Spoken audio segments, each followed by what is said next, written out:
Paborito daw nila. Dalhan ko siya. Bigay.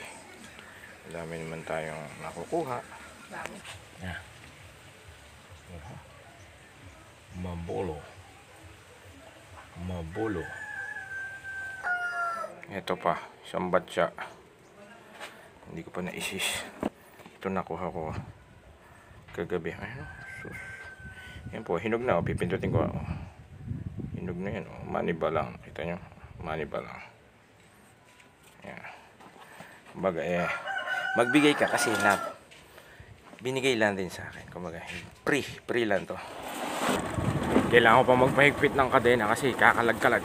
Kakarga. Yung daan sa amin. Medyo kail. Ayan na, nabuwal na. Mandar na.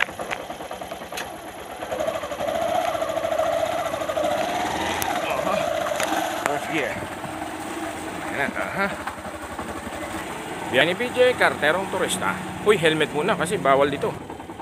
Dito po kasi kailangan naka-helmet palagi pag nakamotor ka, single. Kundi, mamumulta ka, 500 first offense. Tama yan para sa kaligtasan ng lahat. Taray. At ito na nga po, tayo sa location. Kunin na ang Mabolo. Sa mga hindi nakakilala sa Mabolo, search nyo lang po sa Google, makikita nyo. Velvet Apple. Lakad tayo ng kaunti.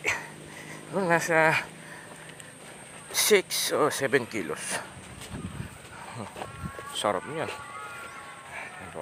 Diba? Ganda ng view dito. Sa kabukiran. Parang ganito rin sa amin sa Bulacan. Sa Kalumpit, Bulacan. Noong mga taong year 90s. Yan. 90s to 2000. Doon pa namimilapil din ako. Naglalakad sa pilapil pa. Pasok sa eskwela, elementary, high school. Tapos, ayun. Sumasapaw na. Ibig sabihin, lumalabas na yung mga uhay ng palay. Bigyan ko si nanay. Nalaman ko si paborito niya to eh. Nagpahilot kami kanina umaga sa dalawang bata. Dalawang anak namin. Hilot. Yan. Ito. Sumapaw na. Kamay. Ay, sarap ng hangin sa probinsya.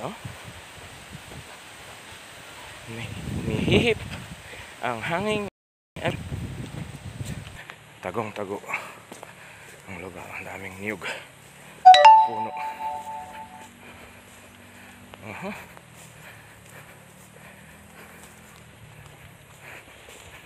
Kalubihan. Ibig sabihin, maraming puno ng nyog. Dito na sila. Nay! Eri na Kamagong. Mabolo. Wow, yung damo. Hindi. Bigay lang. Bigay lang, libre yan. Thank you. Pinicture ko lang. Bako lang yun niya.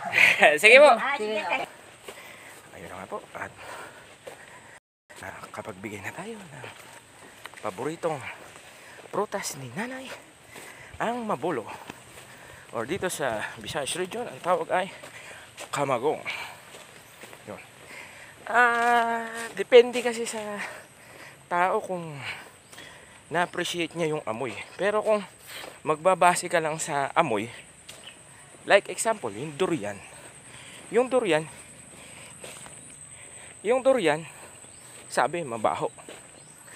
Hindi naman totally siya mabaho. Masangsang or matapang lang yung amoy. Pero kung tutuusin, depende sa pang-amoy mo kung sanay ka sa amoy na ganon. Or, hindi. Magkakaiba kasi ng pang-amoy. Pag na-appreciate mo yung amoy at lasa ng durian. Ako, isang buo nga, naubos ko isang durian. Basta, ang Mabolo, masarap siya para sa akin. Pinaka-paborito kong prutas. Since, nung aking kabataan, may dalawang tanim na puno ang lola ko eh. Sa Kalumpit, Bulacan. Yun. Nung namumunga na, grabe. Sabihin na natin magana akong kumain. Matakaw. Sa Indian mango nga, minsan.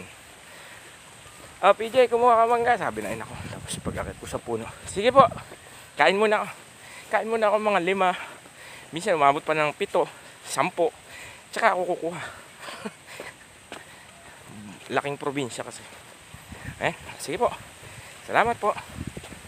Ugaliing magbahagi sa ating kapwa.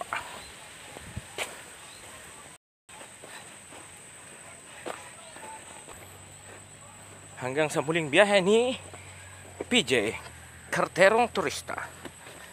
Diri sa Rojas City, Seafood's capital of the Philippines. Bye-bye!